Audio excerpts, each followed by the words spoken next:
Okay, so I think we have a quorum at least. We have most of the board members, and we can just allow for others to come in as they will. But I'm going to call the meeting to order. Good evening, everyone. My name is Nairobi Vivas. I'm the chair of the Community Police Review Board. I'm calling tonight's meeting to order. If we can, Dr. Harden, do you mind doing roll call? Sure, thank you. So we have the chair, Nairobi Vivas, Present. Matt Ingram, Present. Victor Pearson, Present. Zach Garofalo, Here. John Lewandowski, Here. and I don't see Reverend Collier. Kevin, Dr. Harding, Kevin Canizaro has a conflict this evening and his absence is excused. He let me know prior. Okay, thank you so much. And I'm Vanilla Harden. So those are the board members that we currently have on the line. Okay. And I believe we're just waiting for Batman. Yes, I don't see him present as of yet. Okay. Well, I will move on to the approval of the agenda. Everyone's had a chance to look over the agenda. Do I have a motion to approve this evening's agenda? Second. Well, I move at Vanilla seconds. All in favor? Aye, or raise your hand. Aye. Aye. Any opposed? Any abstentions? Hearing none, so moved. For our next order of business, I'll move on to new business. There are 2 new complaints and 2 new grievances that we've received since our December 9th meeting. Those will be assigned, and I will reach out to all of you with case assignments shortly. I will also add to this section, Zach, if you want to introduce our guests and explain to everyone what we have going on for tonight's meeting and going forward. Sure. Thank you, Nairobi. So the Police Review Board has always strived to ensure that all of our meetings are accessible to the public. But with the passage of Prop 7, we intentionally wrote in ensuring people with disabilities and other access needs can fully participate in these proceedings. So Sign Language Connection of the Center for Disability Rights is graciously sponsoring our interpreters now and going forward, and they're visible on your screen, Jennifer and Melanie. So on behalf of CPRB, thank you for being here and ensuring that everyone is able to fully participate in these meetings tonight. Thank you, Zach, and thank you to Zach and Melody for setting this up and for having us be compliant and also allowing our meetings to be accessible to so many more. It's so important. So thank you all. Our next order of business, Local Law J update. We are still in the process of having the RFP be finalized and approved. We are still in the process of getting the structure down, hiring investigators and all of that sort of stuff. So going forward, there will be meetings. I believe we talked about that at the last meeting. And the schedule and updates on all of that will be forthcoming. Well, just on the RFP, Nairobi. Okay, Matt. Hey, good evening. Good evening. We did issue that RFP with the help of finalization of input and feedback from GLC/CPRB Executive Board. So we did finalize that and we issued it, I believe Monday. with a deadline of 2/18 for proposals, which can be extended, but it's out there now, the RFP. Great. So when, selection and everything comes and everything is finalized, there will be more updates. So we'll keep looking for that 2/18 deadline. And thank you for that update, Matt. Does anyone have any questions? Okay, moving on. I don't think that Batman has joined us now, so I will skip the case review update, and I will also skip the next order of business, the NACO presentation, and I'm going to move that to next month's presentation. And I will go straight ahead to reports. I do want to say that OPS is not with us tonight. Both the commander and Lieutenant Decker had some personal issues that they had to tend to, so they send their apologies that they weren't able to attend. So tonight's meeting is a little different with that. So we won't have an update from OPS, but moving on to the other committee reports. Matt Ingram, do you have an update from the Bylaws and Rules Committee?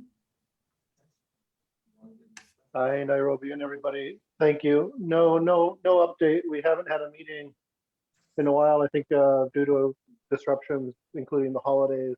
But I look forward to picking up the meetings again soon. Seems like things are a little bit uncertain right now with this COVID spike and some other things going on, but I look forward to picking up the meetings. I know Melody reached out last week.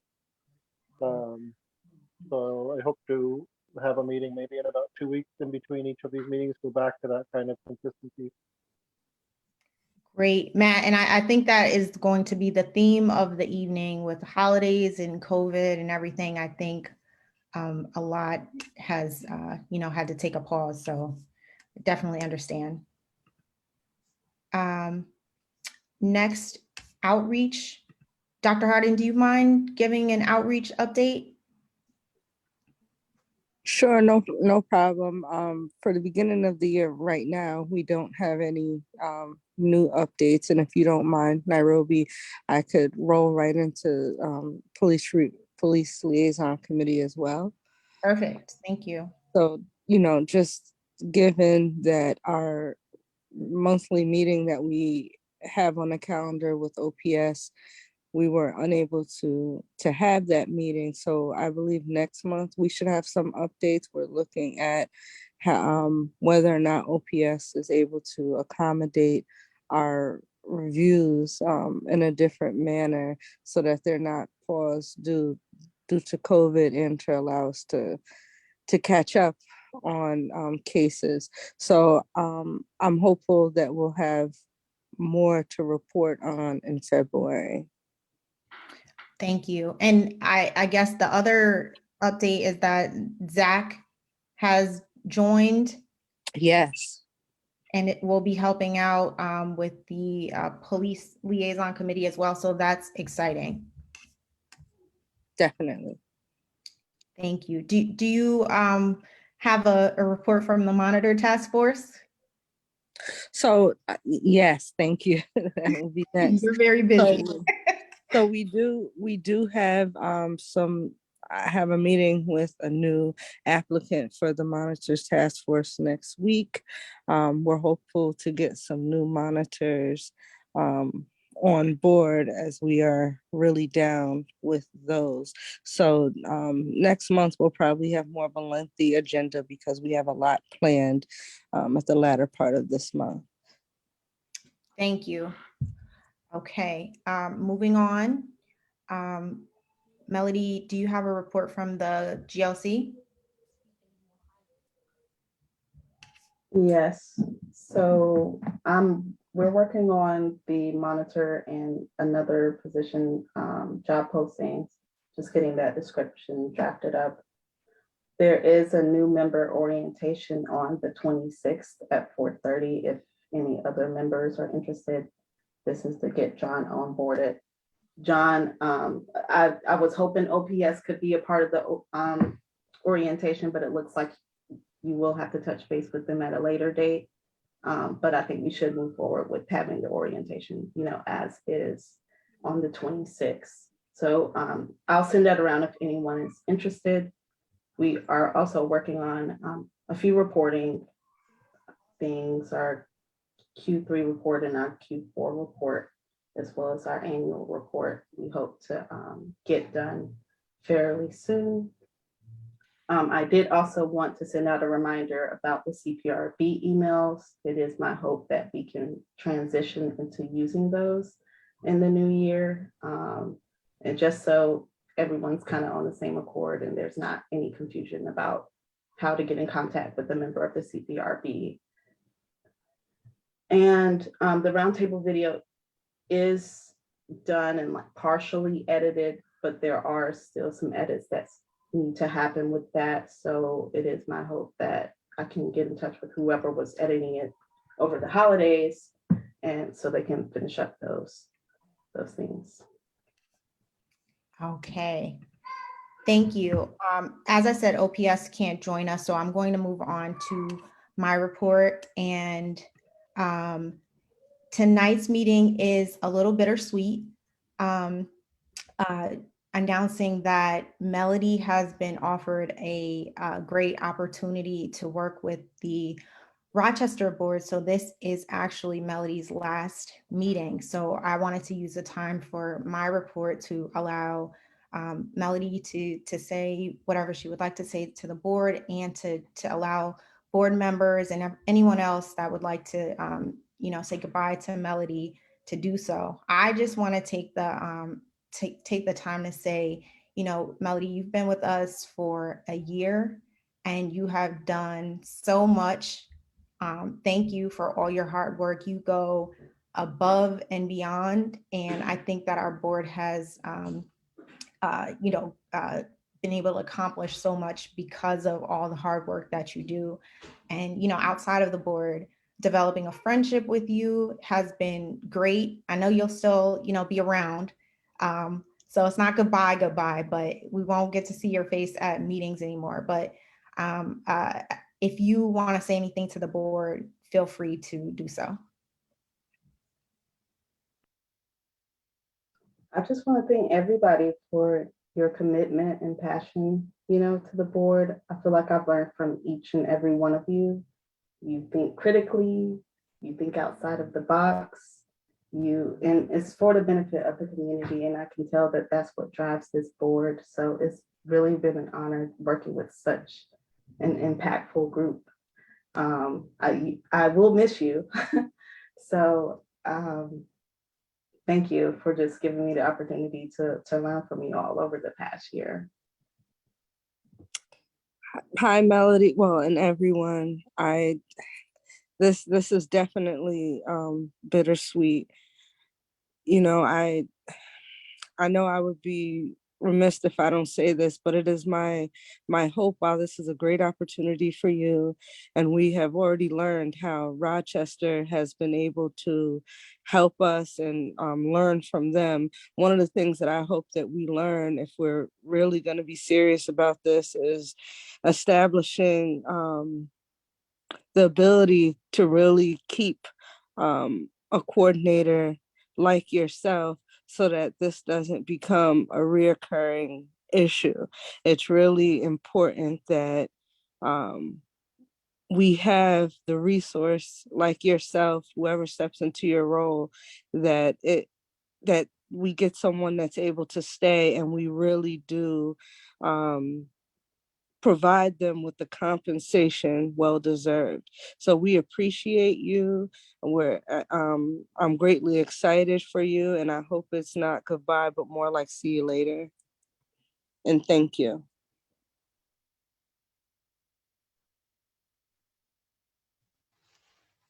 Can I just add something?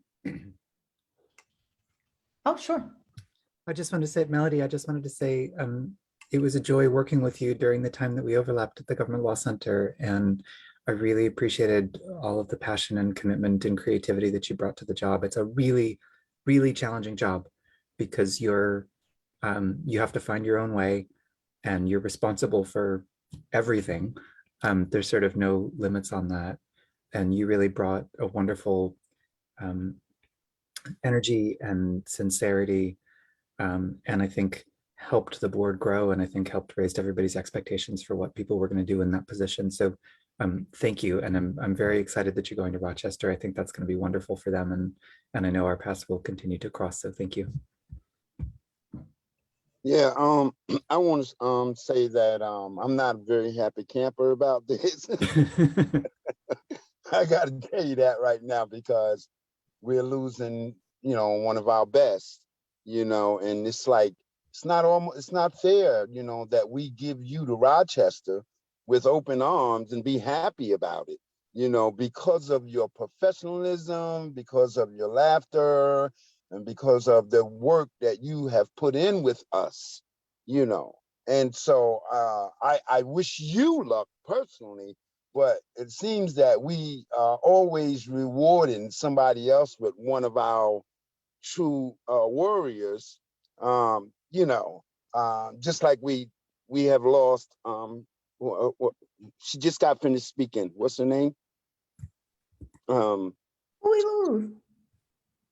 What's her name? She just spoke. She just spoke about Melanie. Lanelia? Professor Ayers, No. but she's still involved. Oh, me, Ava. Yeah, hi. Yeah. So, and then we lost Larry, So it's like, it's a whirlwind. And that don't mean I got to be happy about it, because, I've kind of gotten used to the voices. I've kind of gotten used to the style of work. And so I'm really, really fresh on the board. I get it. I understand that. But that don't mean I have to like it, that, we're losing our people. But I understand people have to move on. I get it. I get that. Victor, are you making a motion to make Melody stay? That's right. That's right. Okay, so Melody, sorry, you can't go. That's right. You can't throw us in a Matt flex seconds like the this. motion. Sorry. Do that, Melanie. That's not fair.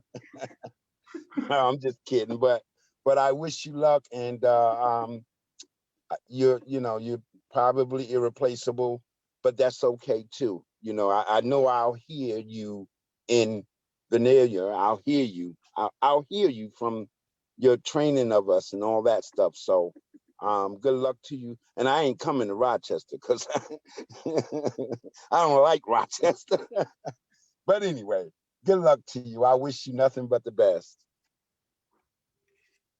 I think Victor said what we were all thinking. So does anybody else want to share some thoughts with Melody? Yeah, this is Matt. Melody, I also just wanted to thank you. I second what everybody else has said.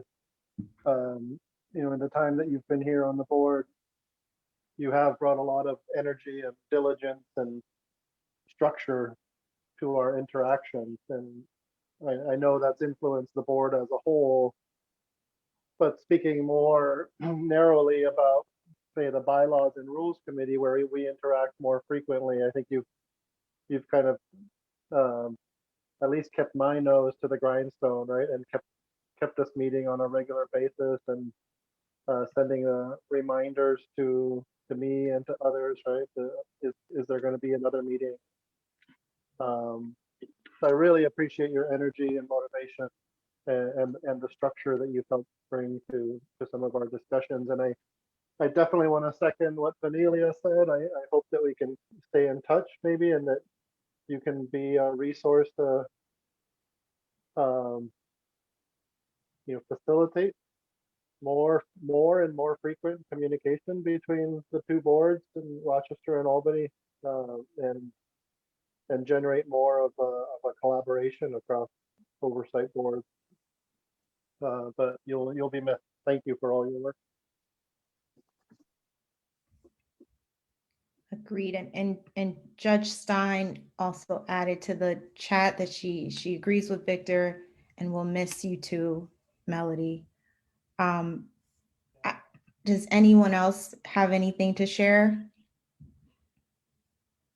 I just want to say that I have not been here at GLC very long, but the loss is palpable.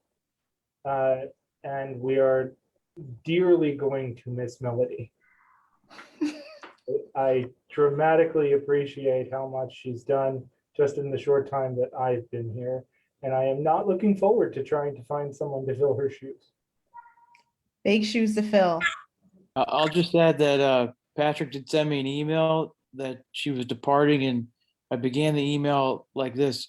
Oof, that's what I began the email like. So I just will second everybody's comments and look forward to sharing that posting widely to find someone that'll fit her shoes. Thank you, Melody.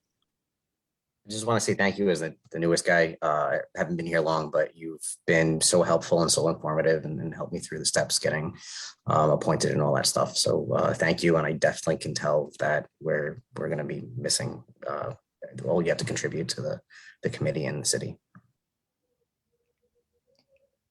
I feel like, John, your meetings have just been like these saying goodbye to these people and everybody's all sad. And it's not normally like this. Like, I promise you. But Batman also has a comment and says, thank you for everything you've done, Melody. I think you can just tell by everyone's comments, everybody's words, you know, the look on everyone's faces, how much you've done, how much you'll be missed. We will continue to bother you. I mean, you can send me an invoice or something, but we're going to continue to stay in touch as long as you'll have us. But thank you so much. Your impact is tremendous. It's huge shoes to fill. And the same thing, if you ever need anything from me, and I will say on behalf of the board, anything from the board, please don't hesitate to ask. You're always nothing but helpful, and I want to extend that back to you.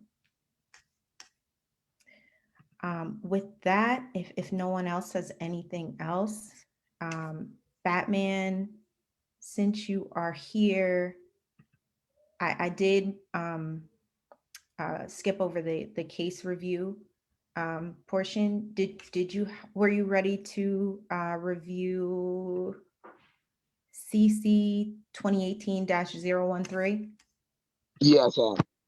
And just to let you know, OPS is not here. I don't know if you had any questions for them on this case, but neither Lieutenant Decker or any of the detectives or the commander is here, just to let you know. Okay, well, mine does come with core questions and recommendations. Okay. So you think I should still do that without them, or is that something we should wait till they're present for? You can give your update, and if we need to table it and you know, for their input, we can do that as well. Okay, so I'll just talk. I'll go over stuff, and if anybody has any questions, we can still discuss it.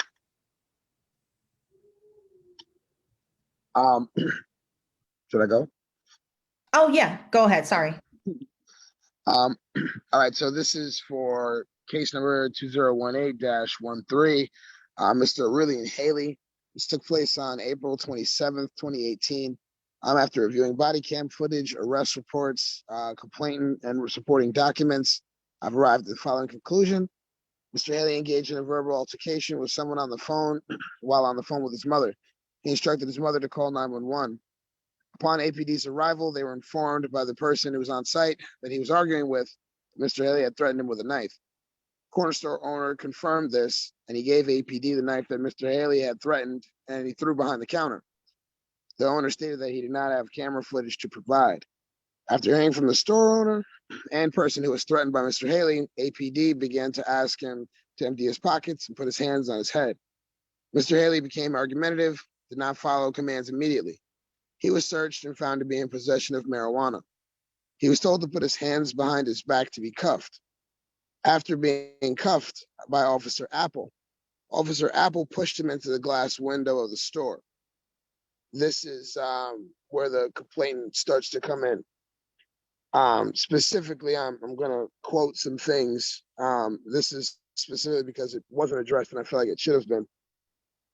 At one point, The complainant said, "Take these cuffs off. I have nothing on me. I called you." Officer responded and said, "Turn your voice down." The complainant then said, "You're treating me like a perp. I called you." He spells his name repeatedly. The officer said, "Turn the fuck around and stop looking at me." He pushes Mr. Haley into a window.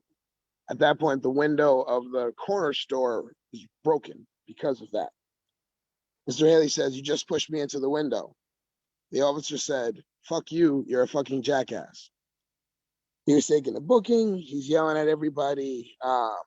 They felt like his thoughts were disconnected and that he wasn't making sense.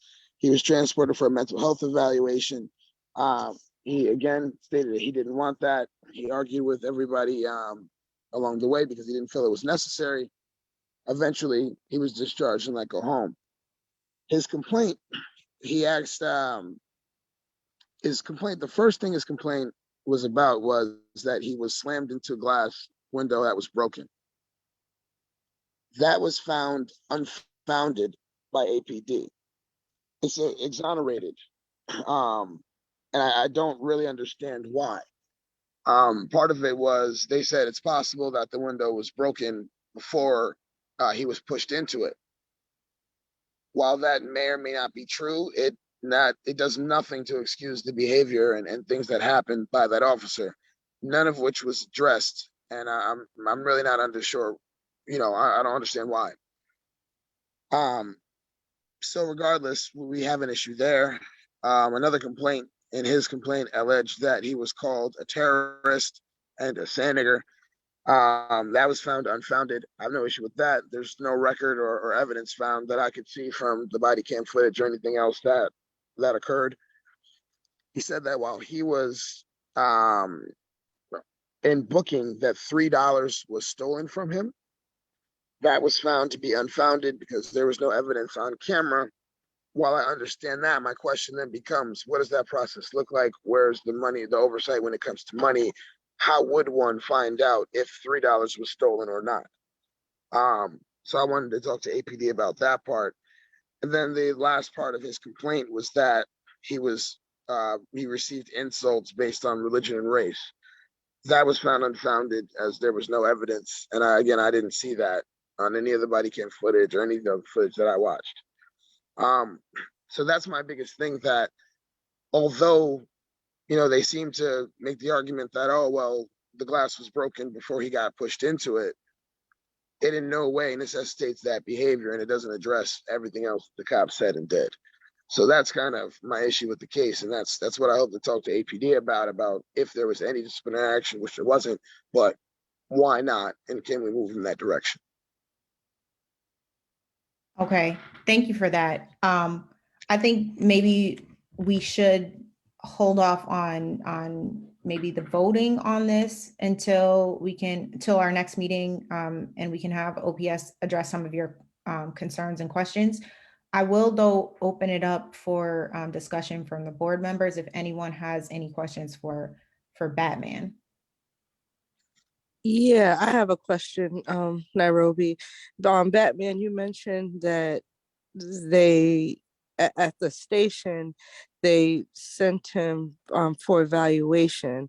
Did you see anything? I mean, I guess what precipitated him to be thought to be an emotionally disturbed person?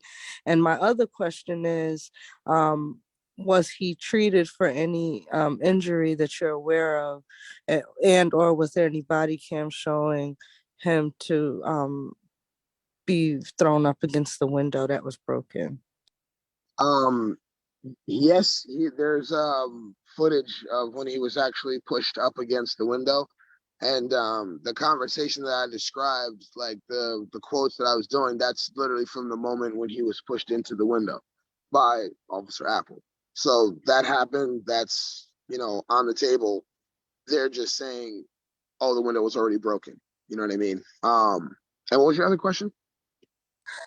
So there's a procedure or a form, and you probably can't answer this. This is more for APD, that when a person is deemed emotionally disturbed and transported to CDPC or mobile crisis comes in, I guess I'm more interested about where the allegation comes from, because that may change the dynamics of the complaint if the person is Right. in fact deemed to have been emotionally disturbed. Right. In this situation, he made a lot of grandiose statements. That his mother is head of corrections and runs the entire country, and I have this person that'll sue you and we'll have this job. I'm not sure if he has a military background, but he did this thing where they would try to ask him a question and he would respond with like Echo, Charlie, Alpha, like just spelling out his name. Um, so there were a bunch of thoughts that they didn't seem to be connected and they didn't seem to be grounded in reality. And that's a matter of interpretation. But given that and the fact that when they arrived on the scene, he was apparently threatening someone with a knife, then that's why they sent him for evaluation. Again, this is what I gather from their report of why they sent him for evaluation. I'm not saying that's why this is a great idea. I'm just saying, according to what I read, that was their justification. This is Al Lawrence. I was the monitor. I think I can address a couple of those issues. He was taken to the hospital from a mental evaluation, not for physical treatment. And in fact, the ambulance records indicate that he denied having any pain and refused any medication. He also refused medication at the hospital, although he did report that he had pain in his lower extremities. And as to the window, I think, as I recall, and I mentioned it in my report, it's been more than 3 years. So, but I think you can see on the body cam of the police officer that there was a crack in the window before he was pushed against it. And there's also evidence from a store employee that the window had been broken before this incident. So I think that goes only to, the issue of how much force needed to be used in order to break the window. But there is some indication that the window had been broken in the past and was vulnerable, I guess you could say. I didn't see that in my review of the footage. And maybe that's true and you saw something from a different angle. From my review, that's not something that I saw. The window looked to be in one piece, but I do hear what you're saying. Ma'am, was your question also like not necessarily just about how much force they used to push him up against the window, but whether or not they needed to push him up against the window at all? Right. It was, even if you're pushing, it's still the behavior, because it was, my question is, was that part necessary? It doesn't seem to be so. It seems that the officer got angry and reacted out of anger. And even at that point, he was super disrespectful to the point where he's cursing this guy out. And that's also not necessary. So at the most basic level, there's an opportunity to talk to him about de-escalating the situation, how to go about it, even when you're frustrated. But to not acknowledge it at all and to center your entire focus on, well, actually, the window might have been already broken. Okay, yeah, but did he have to get pushed up against it? Is it okay for him to curse this guy out while he's doing that? Those things can still be addressed. And so Batman, and I'm gonna ask also to the monitor that, I guess that's the question that I'm posing. Is the officer not trained or did not understand upon interacting with the individual that they may be emotionally disturbed, or was that not understood until other officers became involved at the station? That was, I'm sorry to jump in and I'll quite after. But that was kind of apparent early on just because of even how the call came in. He was on the phone with his mom, and while he's arguing, his mom called 911. And so he's like, I called you, but then they're like, well, your mom called us. And then they asked his mom, you know, hey, why did you call us? Why did your son call you? Why didn't he call us? And she said, oh, it's because, you know, that's my son and that's my baby, and he's just always going to call me. And, you know, Mr. Haley is an adult, so that was kind of confusing, I guess, for APD, you know? So that kind of raised some questions. Batman, I have a question. I was just wondering, for some reason, I've heard that officer name. I don't know if it came up in some other cases that we reviewed. And I'm just wondering, do we know anything about his background or this particular officer? Anything about him, or has there been other disciplinary actions against this particular office? Because that name sounds very, very familiar to me. Yeah, I mean, it sounds very familiar to me too. And to be, you know, 1,000% fair, maybe that's an association because I'm thinking of the sheriff. Maybe that's because I'm reviewing the case. But I feel the same way that the name kind of stands out to me. But I can't really speak to that in any concrete manner without actually, you know, pulling his record and being able to see it and look at that. And that's something we can do, but I can't really speak to it in all honesty right now. Okay, I just, so you didn't see it in you didn't see it in your report when you was reading the report. You didn't see anything about his past. Okay. Also, just quick, was Officer Apple attempting to put the cuffs on when he pushed him, or were they still having a conversation? You said when they pushed him, do you have the cuffs on? Did he have the cuffs on, or were they attempting to put the cuffs on, or Yeah, they had more put of a the cuffs. conversation? Yeah, they had put the cuffs on, you know, and they were starting to, they said, put your hands behind your back. So he put his, after a couple of times, he put his hands behind his back and initially started to turn. So once his hands were behind his back, he was turning, he was being cuffed. He was still kind of looking at the cop and he was telling him, you know, F you, you're stupid, I'm gonna sue you, you're so dumb, like, do you know who I am? And he's like, I'm the one that called you, you dumbass. Like he's, you know, he's going on the cop. And the cop got mad. So while, you know, Mr. Haley has his back to him and the cuffs are on, the officer pushes him up against the glass and is like, stop fucking looking at me. And it's like, whoa, whoa, whoa, whoa, whoa, whoa. You clearly just had a second there. You can't do that. That's not okay. Matt, So, oh, I'm sorry, Zach. Matt, do you have your hand raised to ask a question? Yeah. I don't know if it can be addressed right now, Batman, but it was related to Victor's question about his disciplinary history, and I don't know how much of the OPS records you had access to, or if the disciplinary history was part of that. It should have been, but I was curious what was in it in terms of use of force or prior complaints. But maybe that's not something that can be answered until a later date, or maybe that's part of the discussion with OPS at another date. Yeah, I don't have that information, but I think you're absolutely right. You know, that would be a great ask of APD too. Hey, listen, this is pretty concerning. Can we review this as a whole and kind of, you know, take a deep dive in that discussion?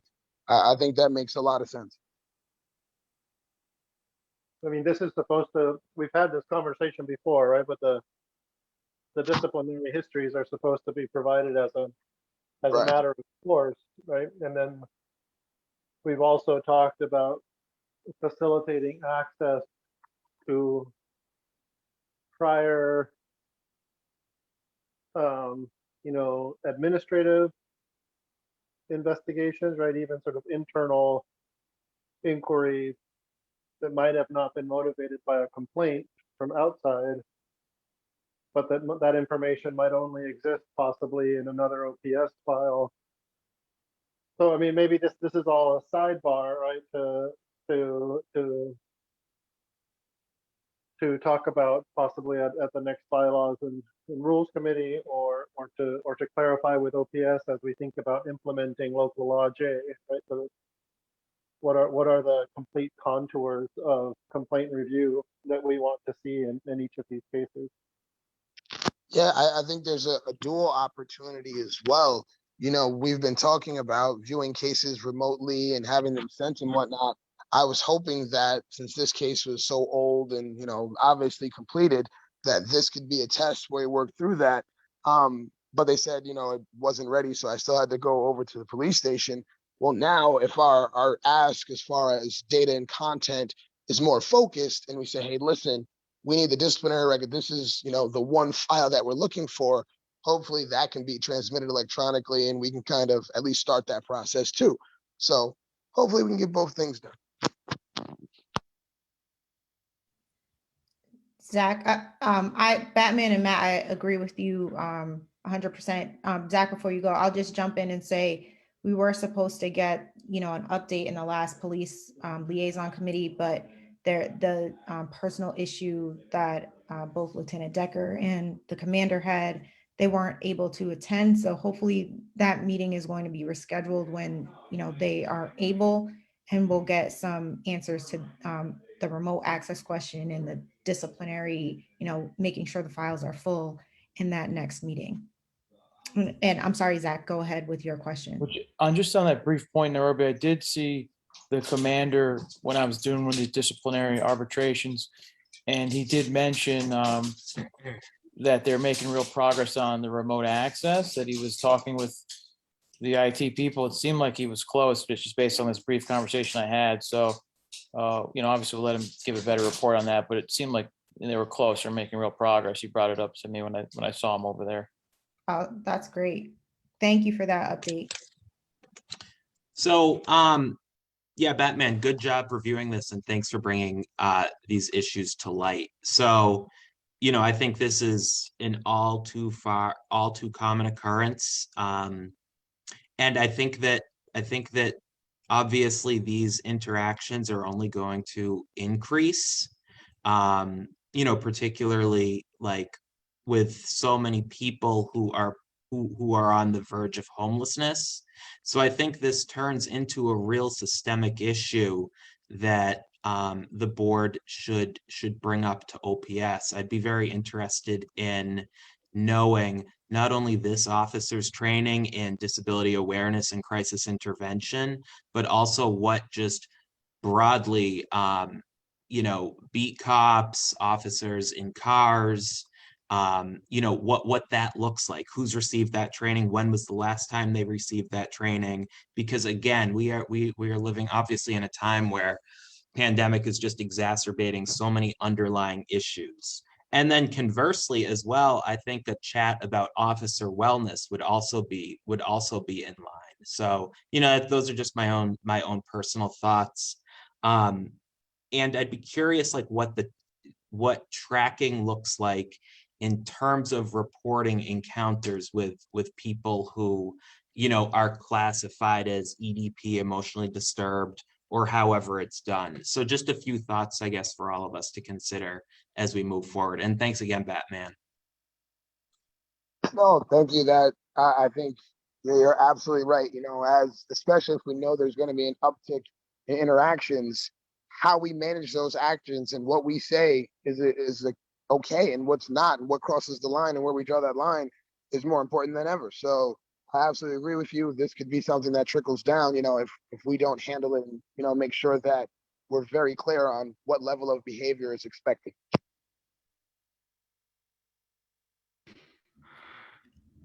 Okay, so if no one else has anything else to add, I think that, you know, we shouldn't vote on this tonight. Let's just table this and add it to the agenda for the next meeting to wrap up and to vote.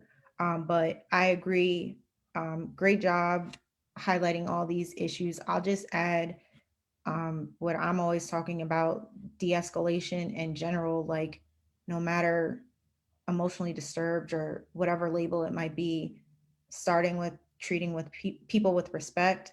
I know this was 3 years ago, but what you described is very disturbing to me. So thank you for your review on this. And, you know, we can get hopefully the detective and the commander to answer some of those questions. And, you know, in light of the changes with local law J, if you think that, you know, we need to dig in ourselves a little more, that's also an option too. So we'll follow up on this one and just see how it's best handled. But thank you. Excellent review tonight. So we'll be sure to just add that to the next meeting. And then some of the issues that we raised, Zach, especially like when we reconvene for the police liaison committee, we can be sure to raise some of those things as well. And it's good to hear that we are close on the remote access piece as well. So I am glad that we can at least have that. Before we move on to public comment and adjourning the meeting, I just want to ask if board members can stay on for about 5 minutes for an executive session afterward to discuss a previous case. So just after we wrap up, just hang on for a couple of minutes. I will open it up now. I don't know if we have any members of the public. If anyone does have a comment that they would like to share, this is your time. Please feel free to just unmute yourself and share. And if not, I am moving to adjourn tonight's meeting. Do I have a second? Second. All in favor? Aye. Or raise your hand. Aye. Aye. All right. Any opposed? Any abstentions? Hearing none. So moved. The meeting is adjourned. Board members, please stay on for about 5 minutes. Thanks, everyone. Thanks, everyone. Have a great day. Thank you so much. Good